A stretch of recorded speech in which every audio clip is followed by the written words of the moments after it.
so much for being here. This is WICCI Maharashtra's first event, and we are very happy and very thankful to all of you for being here.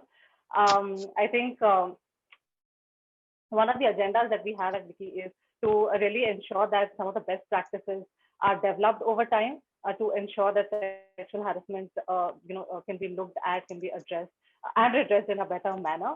And we thought that what could be a better way than to exchange ideas, exchange about the challenges that have all of you have been facing in various jurisdictions, and learn from those as well. So that's where we are coming from, and we thought that that will be a good point to start with. And because it's tradition, I would also want to formally introduce, today's guest here. While a lot of you may have been following our LinkedIn posts, you would have seen a little bit of description about it. So I'm just going to take a little bit of time and introduce them. While I may not be doing justice to the entire gamut of things that our speakers may have been doing, but yeah, this is just a small bit from my end. So Anne here is from New York, and she has a doctorate from Columbia University. She has been working as a human resource consultant, and she's specializing in employee development and training. She has a deep experience with organizations right from 100 employees to 20,000 plus employees as well. And she's providing leadership and guidance to them. She also specializes in anti-harassment training and compliance, executive coaching, and leadership and development. So she is going to help us understand the laws. So she is going to help us understand today some of the processes and practices that are followed in New York City as well as the state, some of the laws, and also the government authorities that also take responsibility to ensure that organizations do take care of compliance requirements. Next, we have Mark. Mark is a workplace relationship partner at Hall and Wilcox. It's a law firm. He's based out of Melbourne, Victoria, in Australia, and Mark practices in both litigious as well as non-litigious applications of employment and industrial relations law, including providing advice and acting in litigious matters. Mark is a workplace relations partner at Hall at Wilcox. It's a law firm.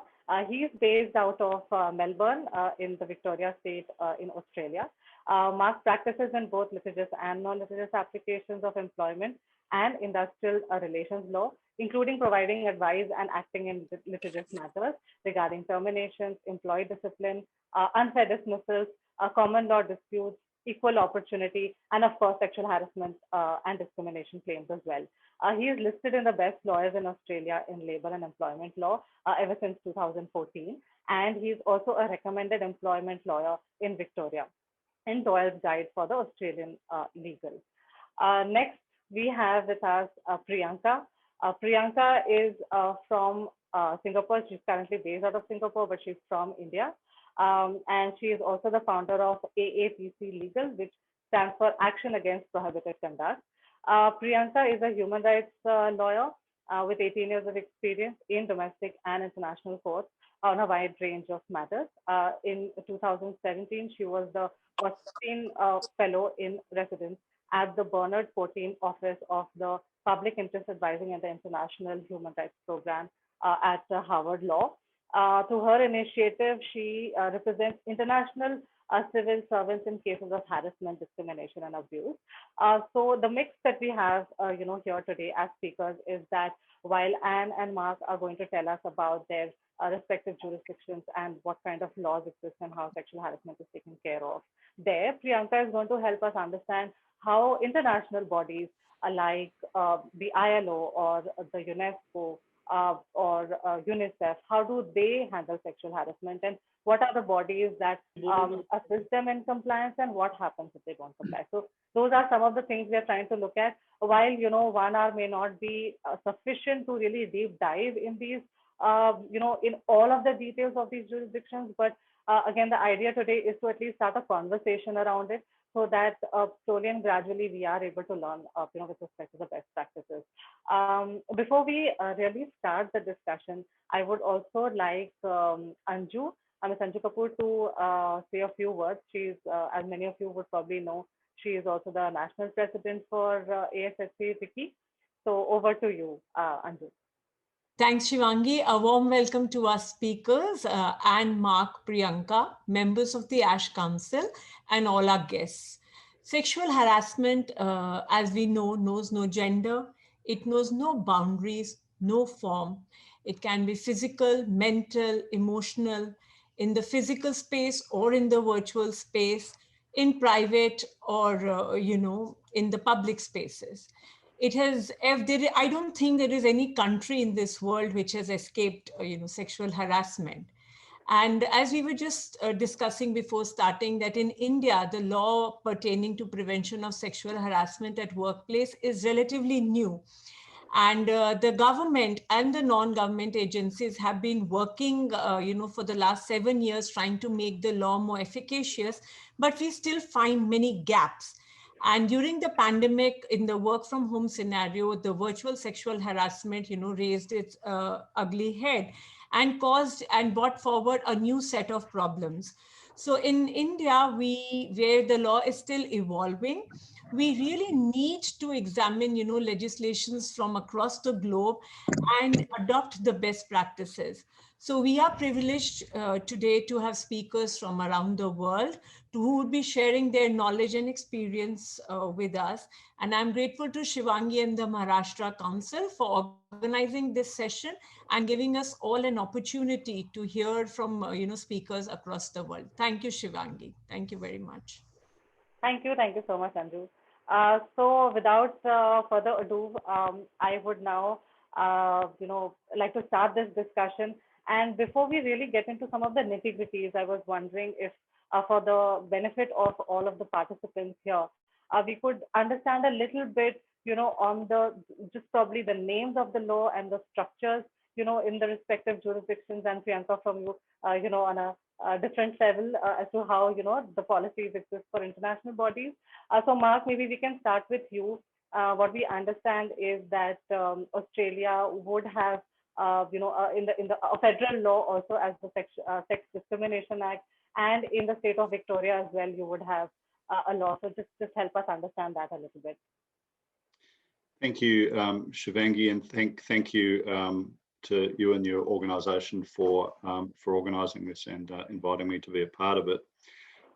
You've correctly identified, Shivangi, the key pieces of legislation in Australia. At the federal level, we have the Sex Discrimination Act, which is a piece of legislation made by Australia to accord with its international obligations with the various United Nations treaties, etc.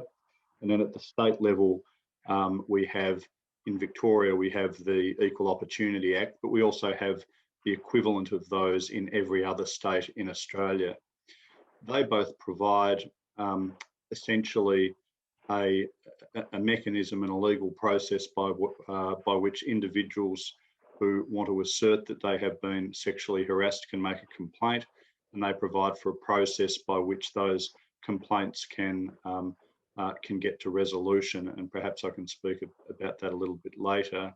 The other thing I just wanted to touch on at this early stage, Shivangi, is that because it's a complaint-based system, and so it's really a negative prohibition that we have under those pieces of legislation, increasingly sexual harassment's being looked at through other lenses as well.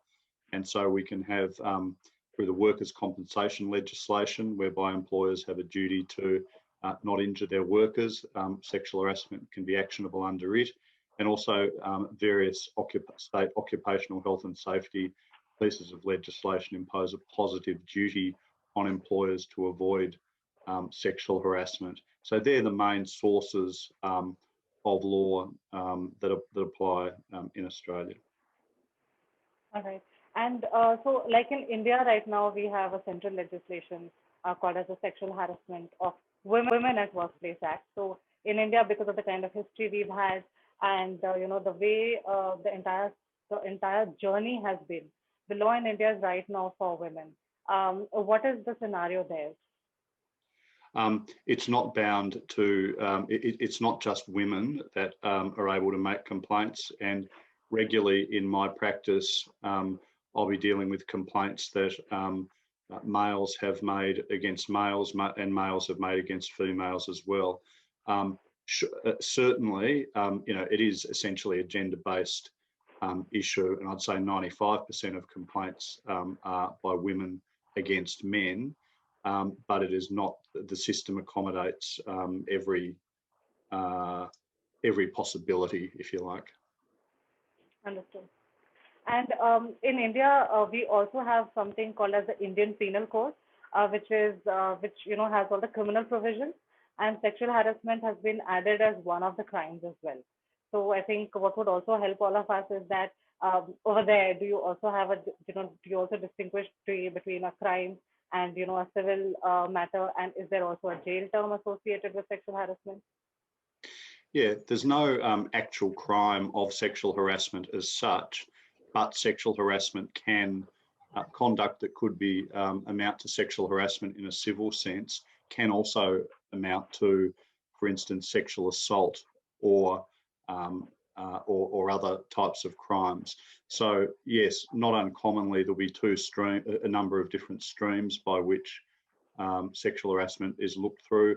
An individual could be prosecuted by authorities, by the police for crimes, and simultaneously the victim of those crimes could bring a claim against the perpetrator and or the employer if it happened in an employment context, for damages as well. So yes, it is actionable as a crime as well in some instances.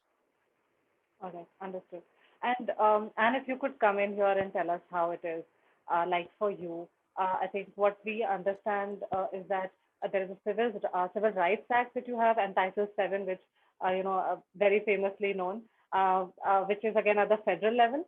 And for you at the New York level, do you also have another law? Yes. So the whole action around this started in October 2017 with the now famous Me Too movement, where an actress had posted a tweet saying, if you've been sexually harassed or assaulted, write Me Too. And thousands of women wrote Me Too, Me Too. And then some action was taken. We've always had some federal law, the Civil Rights Act of 1964, Title VII. But as a result of this, states started getting their own laws in place. So particularly in New York State. So in New York State, we started with New York State law and then city laws as well. So right now we have 7 different states that have their own state legislation around sexual harassment. And in New York City, we have our own laws as well. So in terms of New York State, which it went into effect October 2018. And I had provided a link to the New York State site, which is really fantastic because all of the materials anyone needs in New York State is up on that site. It says that every employer in New York State has to adopt a sexual harassment prevention policy. And it has to either meet or exceed the minimum requirements. So what it contains is the policy. You have to have the policy stated. You have to have a fact sheet around the policy. You have to have a poster in any of the pantries where people congregate. Then you have to put together a complaint process and form so that within a company, people can complain right there and then. The state would like people to first go to their company if you witness or if you experience sexual harassment. And then what's the process? What can you expect would happen? Needs to be stated in the policy, in the fact sheet, on the poster. And then training is required. And that's where I really come in. I'm not a lawyer, but I am a professional trainer, and I have conducted training for managers, supervisors, employees, so that they are aware of what is sexual harassment, what is the policy, and what are their rights, and where can they go if they don't feel like it's being addressed. So right now, the first place is going to your company. And if you escalate it further, the courts want to see that you first tried in your company. And retaliation is a big part of it. so that if your company should retaliate against you for coming forth with a claim, the penalties are worse because of that for the employer. So that is clearly stated, no retaliation. So after a person files within the company and seeks to talk to probably an HR representative or general counsel, or there might be something that's more anonymous, an omnibusman, which is someone outside of the company, or some companies have hotlines. If you feel uncomfortable speaking to someone within your company about what occurred, if that doesn't work out, then a person can file with the EEOC, which is the Equal Employment Opportunity Commission. And then after that, there are two other places. The EEOC must be filed within 300 days from the allegation. After that, you can file with the New York State Division of Human Rights, and you have a year to file, or the New York City Commission on Human Rights, and then you have 3 years. Because the courts realize that sometimes it takes a person a while to get the courage to come forward. So that's pretty much what it looks like in New York. And in other states, it could be a little bit different. And as I mentioned, we have 7 states where there are requirements, required training, required practices. And in the other states, it's recommended right now, but not required. And what about it being considered as a crime there? What is the situation? Yes, well, it depends, what happened. As Mark had said, if it's something that's physical, it could be considered a crime, and then it would go to a criminal like perhaps a complaint filed with the police would be the start. Understood. And people a lot of times do use outside legal counsel to help them in going forward with a complaint. But the courts really do prefer and look more positively on individuals who go through the company process first. All right. And so this is very helpful. And I think, as you rightly mentioned, that the website has a lot of content. So I just want to take a minute and speak to the participants here that in case if you are looking at, content in terms of posters, checklists, toolkits also that employers can have, to the extent that there are videos and PowerPoint presentations as well on this website, which is the New York State Labor Department's website. Am I right, As? Yes. Yes. And also so you can always, there's terrific materials for training. They've done a really good job. There's even e-learning so that you can just use their e-learning training. Although they highly recommend that you have interactive training. And I have found in my own providing training, it's much better to have case studies that you discuss because there's so many like gray areas where people are not really sure about how to act. And when you just go through e-learning, you might not get the nuances that could be very important to you. Absolutely. Thank you so much for bringing in that perspective as well. Priyanka, from your point of view, we could understand, as I was researching, and I think as many others like me, I just found that, each of the different organizations, be it the ILO or be it any other organization, they would have their own set of policies, etc. And so it mostly then is like an organization which has its own set of internal policies. So just wanted to understand that how does this part really work? Is there a law at that level as well that one has to follow, or are they dependent on the internal policy? So how does it really go? Thank you for having me, Shivangi, on this panel. So the first thing I think people need to understand is that once you become a UN employee, in many respects, you have immunity. And because of the immunity that is extended to most UN staffers, not all, but most UN staffers. And when I say staff in UN, they really put people in separate employment categories. So interns, consultants, they don't enjoy that immunity. But once you hold an employment contract as a staff member, you begin to enjoy immunity.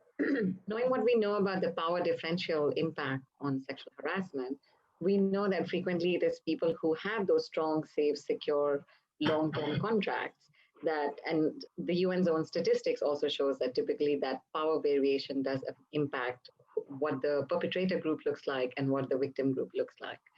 The short-term contract holders tend to be experiencing sexual harassment a lot more in the UN. as they would, I guess, anywhere where they had insecure contracts. And as Anu said in the beginning, no place, she said, no country is exempt from sexual harassment. I would like to add that no workplace and no profession is exempt. So the UN, even though in most people's imaginations, we tend to think of UN as employing people who should be people who are, of high moral standing and people who believe in the greater good, and that we would not give in to, let's say, some of our baser instincts. It happens far more commonly than we would, I think, like to accept, even within the UN. Until recently, in 2019, following the Me Too movement that Anne referenced, there was a big push for change within the UN across international organizations, actually, to update and revise the sexual harassment response policy. Now, the immunity aspect is important because when you have immunity, effectively it stops the survivors, victims and survivors from approaching any legal and law enforcement mechanism in the country where they are currently serving as a UN staff member. So they have to actually necessarily go through the organization's policies. So by and large, you are right, the UN has multiple policies. You have to think of it as like the UN Secretariat, which is the UN main body, and then there are several agencies and programs and funds, like you said, UNICEF, UN Women, ILO, they all have their own policies, which makes a great body of law. But at the end of the day, they follow a theme. And so the guiding principles tend to come from the staff rules and regulations, where the organization makes a commitment in terms of what you can expect as conduct and what should be the workplace that is maintained in terms of integrity of behavior. And then there are specific policies that are promulgated to effect that staff rule. So you typically have the prohibition of harassment policy in every organization. We usually also have a second policy, which is the prohibition of retaliation policy, because frequently we know that's what will follow once you come forward. And these two are also supported by other policies, such as those on investigations, because they are conducted internally, and on disciplinary actions. Because in the UN setting, you have to understand, because I may be Indian and I might be serving, let's say, in Cambodia, and my harasser may be somebody who is, let's say, English. And there's like between the three of us, there is no actual like jurisdiction that naturally fits the case. So in that jurisdictional black hole, really the UN court system and legal mechanism provides the only real redressal. About the general process, unfortunately, it is not set up, even though it's being revised now. So I want to be positive about the fact that a lot has been updated and made better. But essentially, the law was designed first and foremost to protect the name and the reputation of the United Nations, which you can understand was a big concern for an entity of that repute. But now the recent changes following Me Too have tried to take a more survivor-centered approach. Okay. Right. So I think today Anju has also given us this fantastic news that she's going to be acting as a consultant for World Bank. So we're also hoping to learn a lot more on international bodies. So I'll just want to discuss a little bit about the compliance requirements, that exist. So how Anne was mentioning that for New York, you have a policy and there are posters that you have to put, etc. So it's very similar to the Indian law as well. When this law was passed, there were about 8 or 9 compliance requirements that were put in place. One of the first ones being that there needs to be a policy against sexual harassment. You need to ensure that there are notices or posters, etc., put up, because if you don't disseminate this knowledge, if you don't explain that you have a policy, then it really doesn't help. So I guess that's what the logic was. And then they also said that the lawmakers also said that you need to have some sort of an awareness program that you must do for employees on a regular basis, so that they can understand, the finer nuances around sexual harassment. All of these came as compliance requirements in India. And one of the things that was done here was that if at all a person has to file a complaint, this law said that there needs to be a committee in place within the organization, and this committee needs to be a 4-member body. Three of the members of this committee are supposed to be employees, and one person has to be an independent person someone who does not have any association or connection with the organization to bring in that independent perspective. So today, complaints are required to be looked into by, if anybody has to file a complaint, they are looked in by the committee. And, that's a process that is followed. And the training for them is also something that's mandatory. So, we have all of these things going on in India. They are definitely working because, at least from where we started back in the day in 2013, when nobody would even know about sexual harassment. And of course, there was a lot of impetus coming in with the Me Too movement as well, which also became quite a movement in India also. And today we are at a much better place.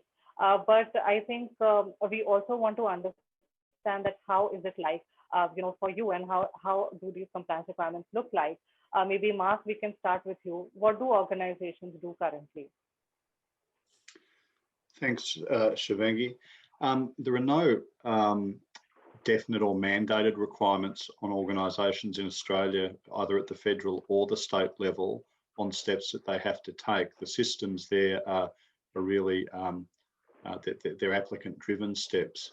Having said that, employers will have defences to claims in the event that they have taken the types of steps that Anne and you have mentioned with regard to having policies and training with regard to the policies and taking all reasonable steps that they could take to avoid the harassment taking place. Our law is now in this space is sort of is sort of 30, 40 years old. I think that the absence of a positive obligation on employers to avoid sexual harassment and take those sort of steps was something that was missing when it was introduced. At the state level, at least now, the Equal Opportunity Commission is recommending that employers take positive steps, such as those that were recommended with regard to training and posters and access to independent counselling and all of those sorts of things. But it's still not actually mandated. In a practical sense, though, I do a lot of training of employers in this space as well, and we say to them that a way of minimising the claims that you'll get and minimising the impact of claims is to go through those steps. We also say, I'd also like to add though, that I think from a more holistic level, those steps aren't just necessary to avoid claims, they're done to make a workplace a better, genuinely better workplace, and should be best practice in any event. And an added benefit may be that it minimises the impact of a claim. But in contemporary Australia, most good employers would take those steps. And given that it's not mandatory, so let's say that if an organization doesn't take these positive steps, and let's say an incident does occur, so then how is it treated and what happens next? Yes, it's a good question. It will be very, very difficult then for that employer to argue that they shouldn't be vicariously liable for the sexual harassment or the conduct of their employees, other employees who'd engaged in sexual conduct. And the big damages claims that have occurred in Australia, which have been more in the workers' compensation jurisdiction, though they are typically where employers don't have policies and haven't done any training, and so they can't demonstrate that they've taken reasonable steps to avoid the conduct from occurring. Understood. So in a way, even though it's not mandatory, but given the what may come their way, if at all a complaint takes place, then that does ensure that people do take those kind of measures. Exactly. It's not mandatory, but it's absolute. We try and educate our clients that while it's not mandatory, it's absolutely best practice. Understood. And what happens in the reverse scenario? So in the sense that if the organization has taken these positive steps and a complaint still comes, so then what does that liability or the vicarious liability look like? Yeah, well, so the complaint would typically be made by an individual employee against the other employee who may have sexually harassed them, as well as the employer for being vicariously liable for it. To the extent that the employer has taken those steps and trained and had disciplinary processes and managed things, the extent of their vicarious liability will be limited, and so the individual perpetrator will be more out on their own and won't be able to hide behind their employer and have their liability looked after for them by their employer. Understood. And a slightly different question, are there also insurance policies that take care of this kind of, say if there is a liability that comes up? Yeah, increasingly there are insurance policies that employers can take out with regard to all employment-related claims, not just sexual harassment or discrimination claims. They've become very, very popular, and plaintiff lawyers have become very aware of that, and so the number of claims have increased dramatically. So the cost of that insurance is now becoming prohibitive, and many of my clients are now self-insuring against it and just dealing with it themselves, because the cost of it has just gone through the roof. And just the final point I'd make with regard to that insurance is that certainly here you can insure against those sort of risks. The only thing that the insurance policy won't cover, though, will be if there are penalties or sort of criminal sanctions mentioned and fines, etc. The insurance policy won't cover those. It will only really cover damages to an individual victim, and as well as legal fees and those ancillary matters. Got it. And just the last question on this note, that how are complaints looked at, in the sense that, so suppose if I was working there, then would I be able to file a complaint within the organization, or is there an external body that I need to go to? Yeah, best practice organisations would have a complaint resolution procedure whereby you initiated the process within the organisation, and in the event that you weren't able to satisfactorily get a resolution, or alternatively, in the event that it was a very serious matter of sexual harassment, you'd go straight to either the state or federal body, the Human Rights Commission in the federal sense, or the Equal Opportunity Commission in the state sense, and then you'd go through the complaint resolution process there. And if that isn't satisfactorily dealt with, typically by conciliation, then it goes through a litigious process through the courts, and different courts, depending upon whether it's issued at the federal or the state level. Understood. Did you also mention that there is an option of conciliation? Absolutely. The first stage through through either the state complaint resolution system or the federal complaint resolution system is a mandatory conciliation or mediation, and that's subject to pretty significant criticism, because that is how probably 95% of complaints end up resolving at those conciliation conferences. Now, those conciliation conferences by their nature are confidential, and the results of what happens is never published, and so the true extent of sexual harassment and discrimination claims is really not truly known, only by those bodies publishing statistics, but the incidents and the types of behaviours that are complained of aren't publicly ventilated at all. But yeah, conciliation is, Shivangi, the primary mechanism by which the vast majority of sexual harassment complaints end up being resolved, and generally with a financial payment.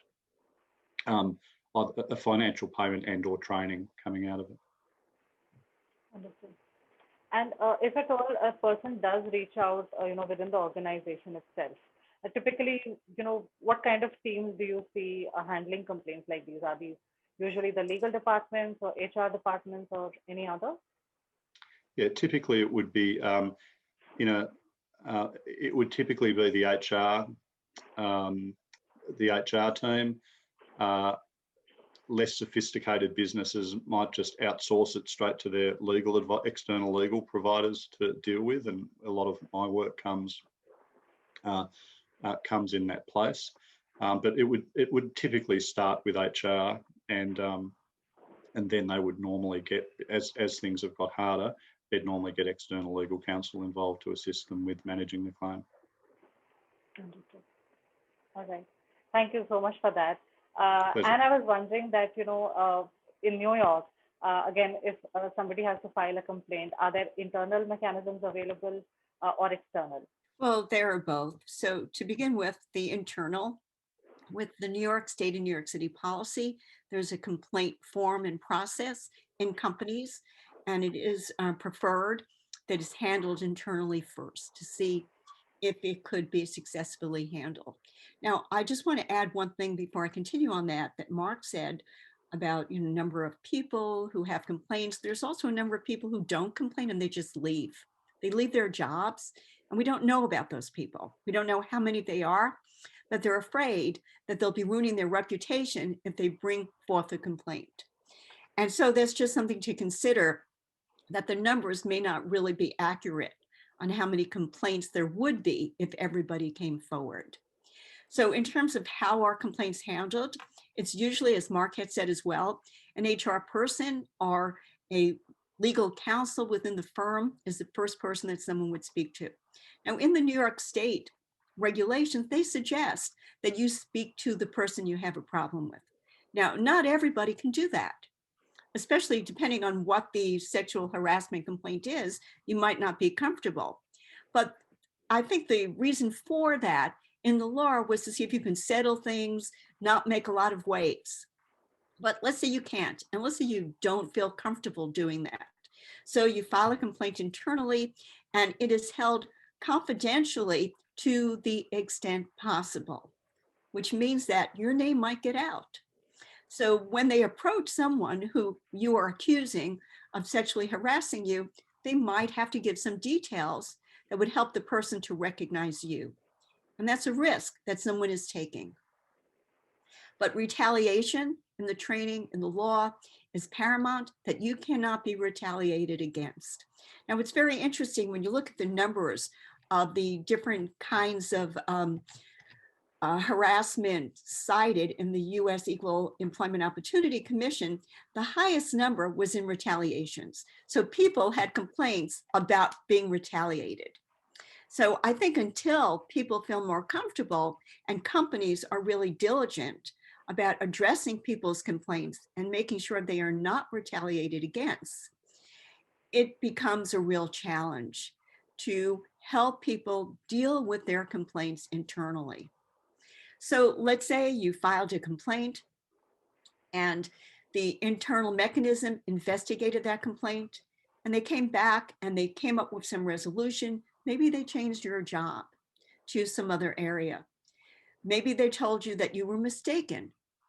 Now, it's really important that we stress in the training and in the law that if you're a manager, a supervisor, or anybody accused, or an HR person listening to a complaint, you must take it seriously, even if you don't agree with it. Even if you say, oh, I know Robert, he would never do something like that. That's not your place to say. And you must document what you hear. And someone who has experienced sexual harassment should document as well. When did it occur? What happened? So that you have specifics. So afterwards, some kind of resolution would be made. You might have a change in your assignment. You might be given that promotion that you thought you should be given and was given to the person's girlfriend, boyfriend, or something else, or that the sexual harassing behavior has to stop. And you're comfortable still staying there. Now, if you're not comfortable with this resolution, then you can escalate and file a complaint to the EEOC. You can get a lawyer if you don't want to do it on your own, although you can file that complaint on your own. And to the other mechanisms that I had mentioned before, the New York State Division of Human Rights and the New York City Commission on Human Rights, and it could go all the way up to the Supreme Court. But the first resolution, as Mark had said as well, is hopefully within the company itself. That's very helpful. Priyanka, what about the matters that you deal with? Do these complaints go within the organization, or are these external mechanisms available? Sure. So I'm not a lawyer. You know, my background is training and consulting. So what I've heard, and also in my human resources role, I did hear of some sexual harassment complaints and had to deal with that with my HR hat as opposed to my training hat when I was working within a company. It has to be escalated. You must always escalate it. You cannot sit on it. It has to be escalated immediately. So I had to tell my manager, who was head of HR, I just heard about this. And sometimes I would hear about things as people were leaving. I was also involved with exit interviews, interviewing people on their way out the door. And all of a sudden they would start telling me the real reason they were leaving. And it was usually when it was involved around sexual harassment, someone had been sexually harassing them. They didn't want to file a complaint, but now they were telling me. And now I had to escalate it because even though they were leaving, it still happened while they were working at the company. So my manager was never happy when I came into her office and said, just heard something you need to know.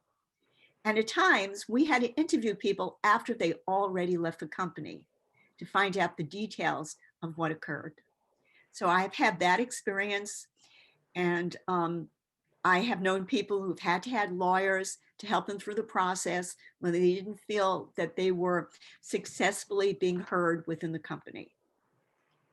I'll jump in, Shivangi, with the process at the UN. So essentially, some of the things that both Mark and Anne mentioned in terms of compliance, we don't have in the UN compliance requirements, but most of the UN bodies and other international organizations do have a range of the same measures, preventive measures such as training, publishing their policies, making sure people are aware of them, maintaining a good workplace, making sure the complaint channels are well known and the care providers are well known. The important thing that has happened after Me Too is that the duty of care holders are very clearly identified. There are a lot of mechanisms put in place now for early interveners from the side of the organization. The organization ultimately bears responsibility for maintaining a safe, healthy, respectful workplace. Mark mentioned vicarious liability. The setup in the UN is that you can never actually sue another staff member. You can only complain against them. But all the time that even if you pursue litigation all the way up to the appeals tribunal of the UN, you are always suing your employer only. You're not permitted to sue the other colleague. The only time, the exception is that when the conduct that you're complaining about is potentially also criminal. In that case, the UN does not prevent you from seeking criminal justice, and you can try to obtain that through, wherever you're posted or whatever jurisdiction you think might work. But we have to recognize that frequently people who work within national organizations are posted in duty stations where criminal action is not really possible. Coming to what happens internally, typically people would like to approach the HR, and that is, I think, the general practice. And I would say it's a myth almost in the UN, in national bodies. People don't go to their HR officers unless that particular HR officer has a reputation of being open-minded, actually listening and acting to help, with a tendency to believe the victim, at least prima facie. Mostly people will look for other avenues for intervention. It is highly encouraged that you speak with your manager for early intervention. You speak with staff counselors, that almost all national organizations employ staff counselors. And alternatively, there are other mediation officers that you can approach. They're called ombudspersons in some entities. And in other entities, once you have approached HR, you can seek mediation or informal resolution, as they call it. And it is really at the volition of the complainant whether the complaint will escalate to a formal complaint. There is every encouragement to resolve it informally, simply because they believe that in many cases there is room for learning and growing instead of punishing. That is kind of the approach that is encouraged. However, the way that is handled, unfortunately, without appropriate training on how to encourage that informal resolution, it ends up coming across to multiple complainants as couples therapy. And when it comes across like that, it seems highly offensive because both parties are being put in the same position and they don't feel like they're in the same position. Certainly the the impacted person does not want to be compared at all to the perpetrator in that scenario. So frequently there will be escalation. That is not to say that there isn't informal resolution, but as Anne suggested, most people, if it gets to a point where they think they cannot complain, where they believe they will not be taken seriously, or the actions that will be taken will actually be detrimental to their own interests and careers, people will prefer to move, if not entirely resign. The most recent UN survey, in fact, the only one on sexual harassment that the UN has done system-wide, indicates that the rate of sexual harassment is 1 in 3, but the reporting rate is under 20%.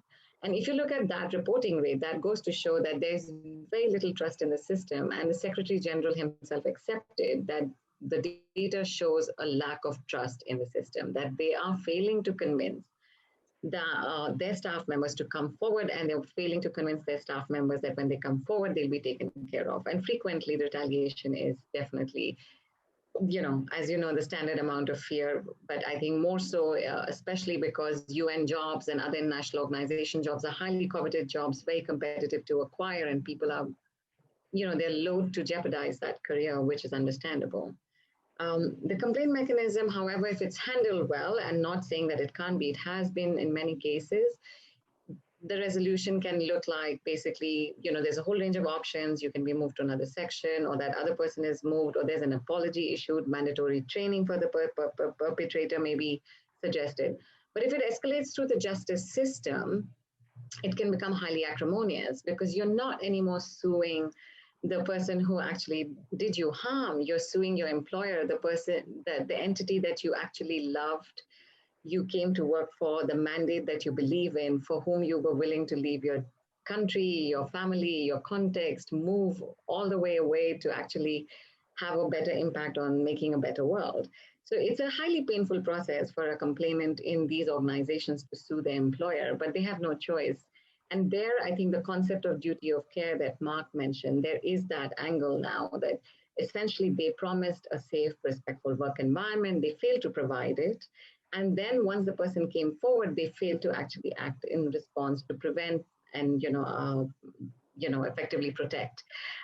So at that point, frequently, I think there is a change of heart for complainants. Unfortunately, it's a real shame in my practice when I see that happen. But that failure of duty of care is essentially what becomes the turning point for most complainants when they pursue their employers.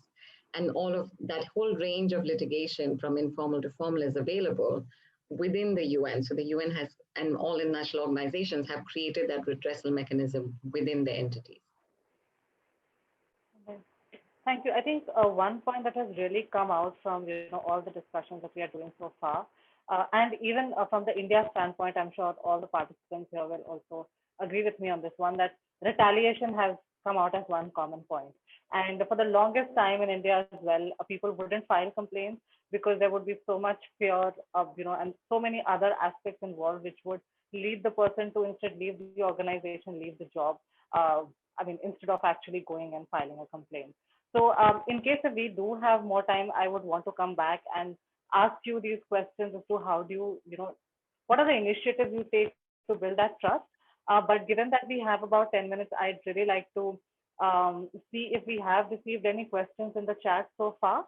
And if not, then if anyone would like to ask any question right now, you can do that. You can unmute yourself and you can ask. Also, Pankti, have you received any questions so far? No, we have not. Okay, all right. All right. So either, you can put your questions here on the chat and we can take it from there, or you can simply unmute yourself and ask the question, whatever is comfortable.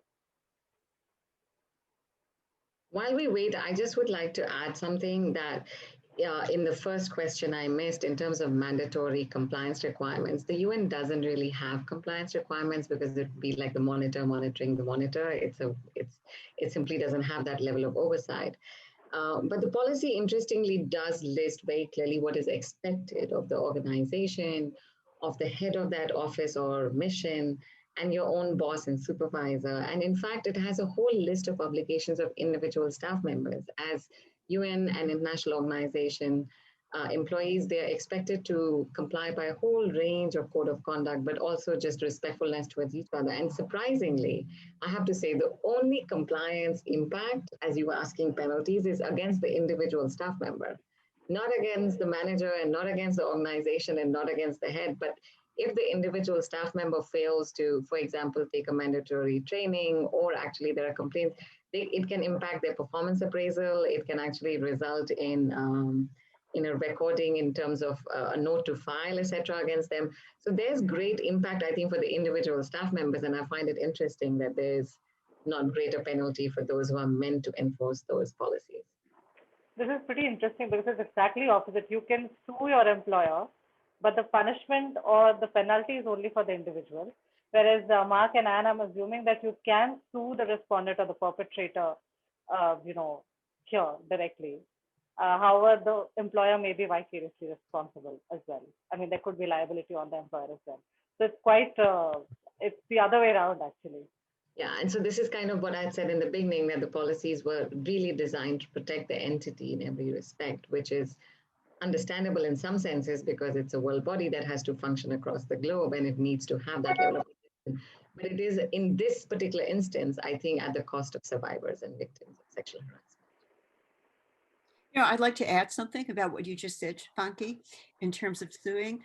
I think, part of why in New York State, there's very good record keeping, and in New York City, and that when people take a training class, they have to acknowledge that they took it with the date and it's filed to protect the company.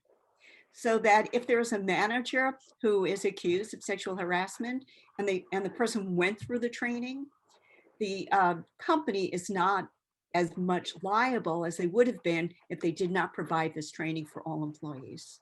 And there is a question for you. Let me just read it out. It says, what is the approximate proportion of cases resolved at the company level? And what is the proportion that are escalated? Just a ballpark figure. Well, I do have like some numbers here that I looked up from the EEOC, and in let's see. Okay, so in 2018, there were 7,609 complaints filed to the EEOC. And then in 2018, after all the training, going on and this new movement, it was a little bit less, 7,514. But the real interesting part is the size of the recoveries. So in 2018, companies spent or had to give $56.6 million. And in 2019, it was 68.2, a 20% increase. So, and that was double from 5 years before when it was 35 million. So that makes me think that the numbers of people coming forward are not that much higher because companies are resolving things within. But once something does get forward that wasn't resolved within, the penalties are higher. And I know some people might have read recently about Google. So Google had an instance of sexual harassment, and it was found that Google did not prevent sexual harassment, and it hid the misconduct of a senior executive. That senior executive was terminated because of it, but he was given a $90 million exit package. And because of that, Google had a $310 million settlement because people were so infuriated by what had happened. So in terms of your question, how many numbers are there? According to the EEOC, it hasn't changed that much, but the damages, the monetary damages has increased. Okay. Shivangi, So there's one. Sorry. Yeah, we have quite a few questions in case. Yes, Bhakti, yes. Just looking at those. Okay. In fact, there's a set of questions from my colleague at Posh Across, Sana. She's asking, what kind of timelines exist. So I think Anne would mentioned a little bit about EEOC and 300 days. So I think we have a little bit of understanding there, but maybe Mark, you could come in and you could tell us about how it's like in Victoria, and we could then Sure. do an Yeah, you have 12 months to make the claim from the time to the external bodies. Now that what we typically find, it's rare in my experience that there's one incident or one behaviour that leads to a complaint. It's generally a course of conduct. So as long as the last complaint or the last behaviour complained of is within 12 months, then the external bodies will have jurisdiction. If it's a complaint that's made internally, Shivangi, in accordance with a complaint resolution policy, there's no timelines. It will be whenever, but typically they'd be made very, very quickly. But externally, it's 12 months. But just quickly comment on a question that I just saw come up in the chat there as well, and that was with regard to the LGTB community and how those complaints are dealt with. I think I mentioned right from the get-go that in Australia, sexual harassment is not confined to complaints against women. There are many complaints. There's got to be unwelcome behaviour that's of a sexual nature that a reasonable person in the circumstances would regard as unwelcome and inappropriate. So the actual gender of the participants is irrelevant, and I think that's an important point to make. I'll just jump in on the timeline with respect to the UN. The UN main, like the UN Secretariat, what we call the UN, it actually has no timeline. You can bring a complaint 10 years later, you can bring a complaint even after you've resigned, become a former staff member after your retirement. But that's an aberration, even though that is kind of like, they basically say it's bad behavior, we want to learn about it, come and tell us anytime you decide to tell us. However, for the rest of the UN entities like UN Women, UNDP, it used to vary greatly. Like it was as little as 6 months in some places, and in some places it went up to 10 years. The average now is leaning towards a more generous timeline. So you tend to now find 1 year at the very minimum. So 365 days is encouraged. And so what it says is essentially, if you are not able to, and you can justify why you didn't, you could come beyond 1 year. And on average, people are allowed to come within 10 years. So the timeline is actually for complaining quite good. All right, that's really helpful. And I think also answered the questions on the chat. So, the questions that you're asking, please also keep referring to the chat to see the answers there. And I think we have just about 2 minutes. So I want to quickly ask you that, what are some of the things that you're doing as far as retaliation is concerned? What are some of the tips that, we can use here in India as well?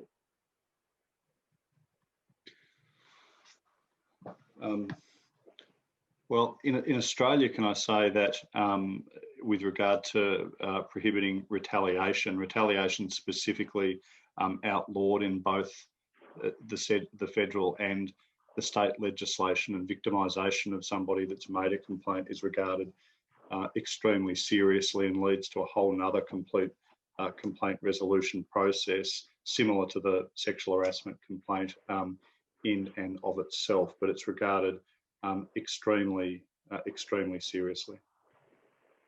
The same is true in the United States as well, and it extends to not only people who file a complaint about being sexually harassed, but also to a bystander who might have witnessed it, or someone observing the harassment, also someone opposing sexual harassment. So if someone says, I really can't tolerate the way this company they can't be retaliated for saying that.